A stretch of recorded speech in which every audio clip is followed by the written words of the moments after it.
RUTH Chapter 1. Now it came to pass in the days when the judges ruled, that there was a famine in the land, and a certain man of Bethlehem, Judah, went to sojourn in the country of Moab, he and his wife and his 2 sons. And the name of the man was Elimelech, and the name of his wife Naomi, and the name of his 2 sons Mahlon and Chilion, Ephrathites of Bethlehem, Judah. And they came into the country of Moab, and continued there. And Elimelech, Naomi's husband, died, and she was left, and her 2 sons, and they took them wives of the women of Moab. The name of the one was Orpah, and the name of the other Ruth. And they dwelled there about 10 years. And Mahlon and Chilion died also, both of them, and the woman was left of her 2 sons and her husband. Then she arose with her daughters-in-law, that she might return from the country of Moab, for she had heard in the country of Moab how that the Lord had visited his people in giving them bread. Wherefore she went forth out of the place where she was, and her 2 daughters-in-law with her. And they went on the way to return unto the land of Judah. And Naomi said unto her 2 daughters-in-law, Go, return each to her mother's house.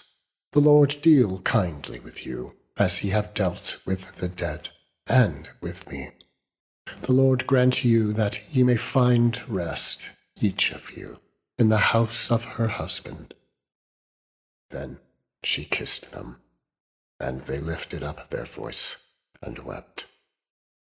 And they said unto her, Surely we will return with thee unto thy people.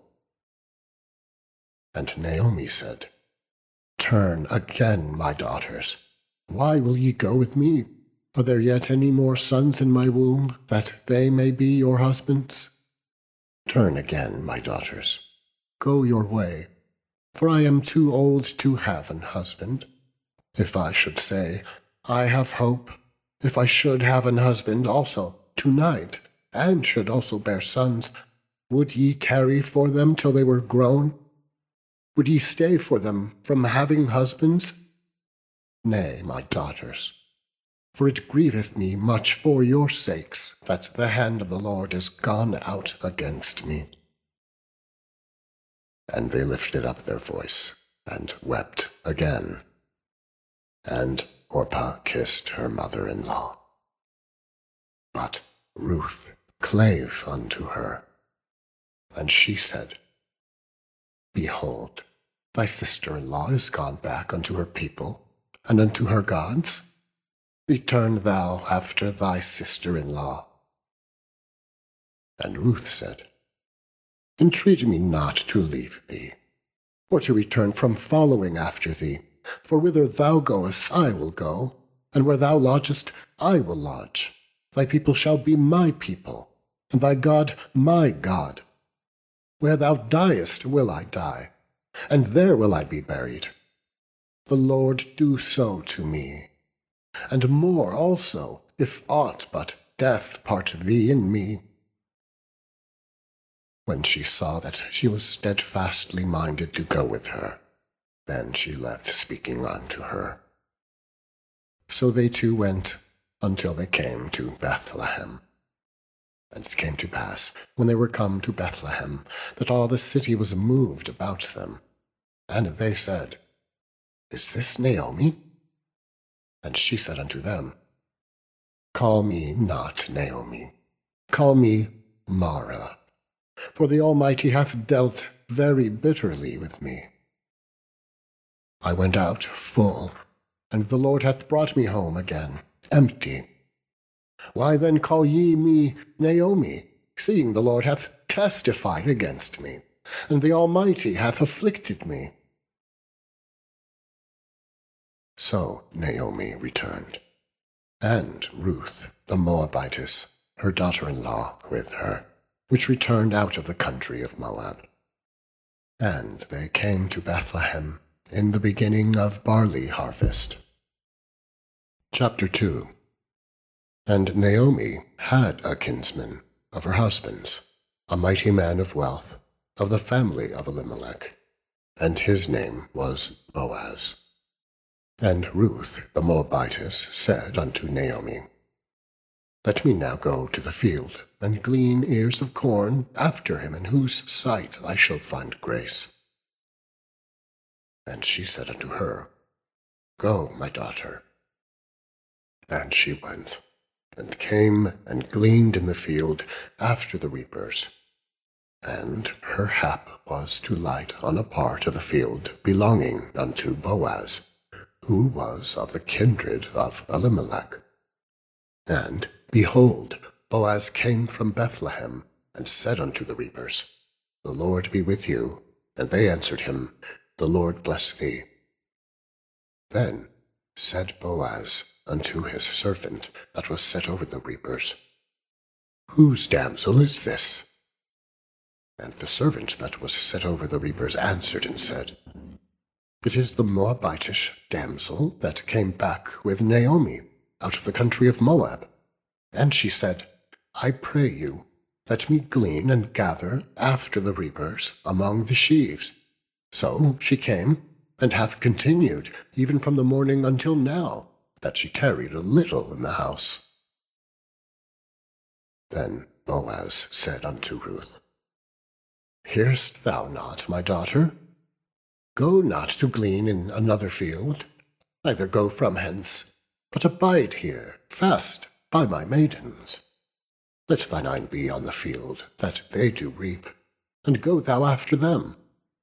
Have I not charged the young men that they shall not touch thee? And when thou art athirst, go unto the vessels, and drink of that which the young men have drawn. Then she fell on her face, and bowed herself to the ground, and said unto him, Why have I found grace in thine eyes, that thou shouldest take knowledge of me, seeing I am a stranger? And Boaz answered and said unto her, It hath fully been shewed me, all that thou hast done unto thy mother-in-law since the death of thine husband, and how thou hast left thy father and thy mother, and the land of thy nativity, and come unto a people which thou knewest not heretofore. The Lord recompense thy work, and a full reward be given thee of the Lord God of Israel, under whose wings thou art come to trust. Then she said, Let me find favour in thy sight, my lord, for that thou hast comforted me, and for that thou hast spoken friendly unto thine handmaid, though I be not like unto one of thine handmaidens. And Boaz said unto her, At mealtime come thou hither, and eat of the bread, and dip thy morsel in the vinegar. And she sat beside the reapers, and he reached her parched corn, and she did eat, and was sufficed, and left.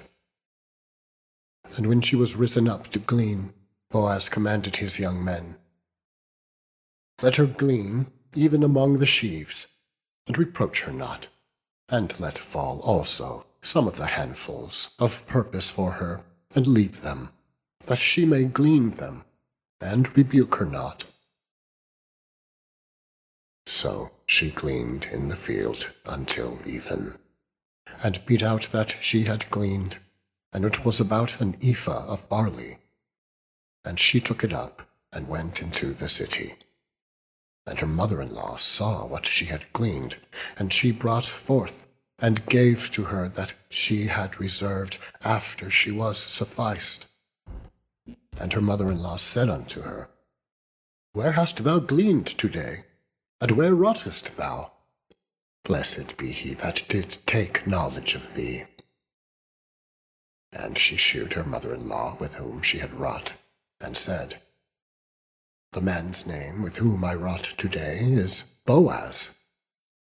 And Naomi said unto her daughter-in-law, Blessed be he of the Lord, who hath not left off his kindness to the living and to the dead?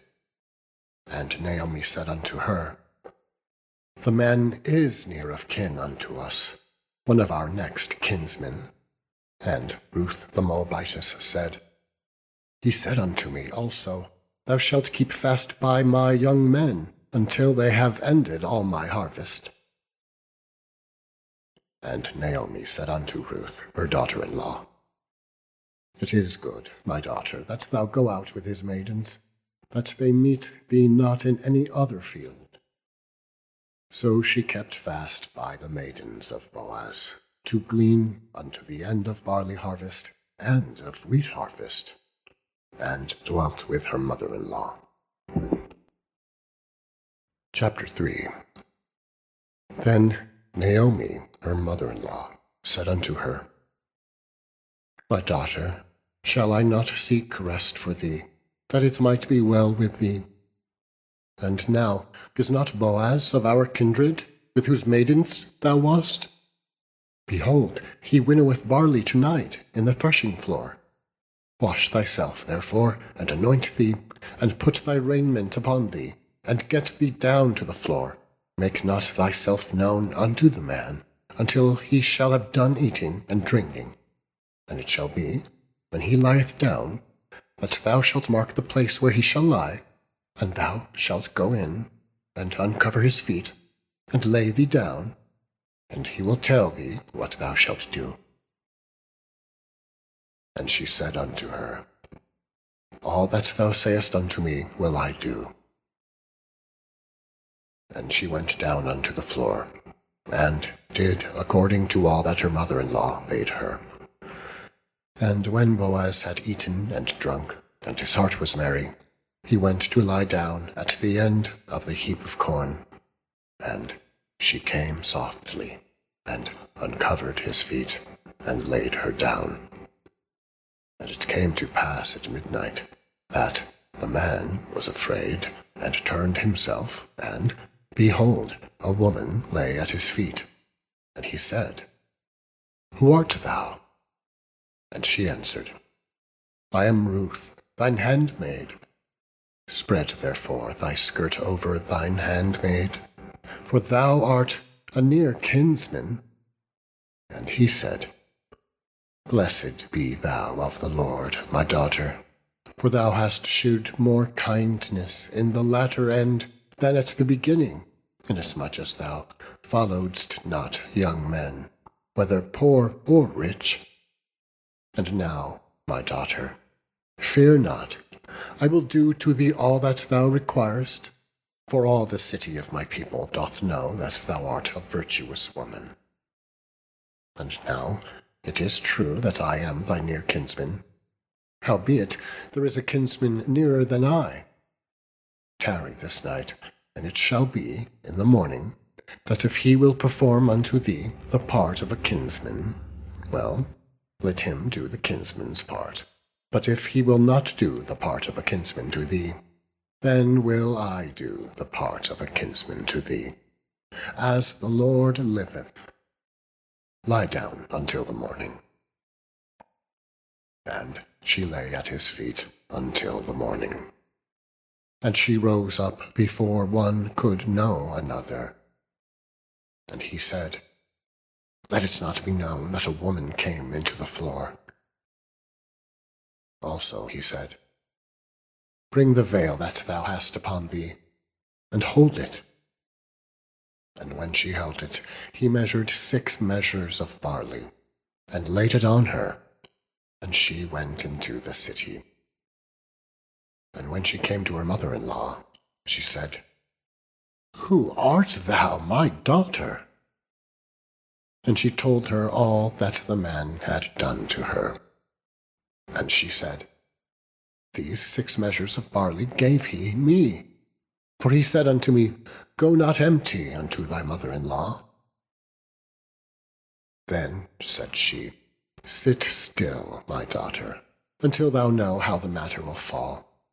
For the man will not be in rest until he have finished the thing this day. Chapter 4. Then went Boaz up to the gate, and set him down there. And behold, the kinsman of whom Boaz spake came by, unto whom he said, "Ho, such a one! Turn aside, sit down here." And he turned aside and sat down. And he took 10 men of the elders of the city, and said, "Sit ye down here." And they sat down. And he said unto the kinsman, "Naomi, that is come again out of the country of Moab, selleth a parcel of land, which was our brother Elimelech's. And I thought to advertise thee, saying, Buy it before the inhabitants, and before the elders of my people. If thou wilt redeem it, redeem it. But if thou wilt not redeem it, then tell me that I may know. For there is none to redeem it besides thee, and I am after thee." And he said, "I will redeem it." Then said Boaz, "What day thou buyest of the field of the hand of Naomi, thou must buy it also of Ruth the Moabitess, the wife of the dead, to raise up the name of the dead upon his inheritance." And the kinsman said, "I cannot redeem it for myself, lest I mar mine own inheritance. Redeem thou my right to thyself, for I cannot redeem it." Now this was the manner in former time in Israel concerning redeeming, and concerning changing. For, to confirm all things, a man plucked off his shoe, and gave it to his neighbors, and this was a testimony in Israel. Therefore the kinsman said unto Boaz, "Buy it for thee." So he drew off his shoe. And Boaz said unto the elders and unto all the people, "Ye are witnesses this day that I have bought all that was Elimelech's, and all that was Chilion's and Mahlon's, of the hand of Naomi. Moreover, Ruth the Moabitess, the wife of Mahlon, have I purchased to be my wife, to raise up the name of the dead upon his inheritance, that the name of the dead be not cut off from among his brethren, and from the gate of his place. Ye are witnesses this day." And all the people that were in the gate, and the elders, said, "We are witnesses. The Lord make the woman that is come into thine house like Rachel and like Leah, which two did build the house of Israel. And do thou worthily in Ephratah, and be famous in Bethlehem. And let thy house be like the house of Phares, whom Tamar bare unto Judah, of the seed which the Lord shall give thee of this young woman." So Boaz took Ruth, and she was his wife. And when he went in unto her, the Lord gave her conception, and she bare a son. And the women said unto Naomi, "Blessed be the Lord, which hath not left thee this day without a kinsman, that his name may be famous in Israel. And he shall be unto thee a restorer of thy life, and a nourisher of thine old age. For thy daughter-in-law, which loveth thee, which is better to thee than 7 sons, hath borne him." And Naomi took the child, and laid it in her bosom, and became nurse unto it. And the women, her neighbors, gave it a name, saying, "There is a son born to Naomi." And they called his name Obed. He is the father of Jesse, the father of David. Now these are the generations of Phares. Phares begat Hezron, and Hezron begat Ram, and Ram begat Amminadab, and Amminadab begat Nahshon, and Nahshon begat Salmon, and Salmon begat Boaz, and Boaz begat Obed, and Obed begat Jesse, and Jesse begat David.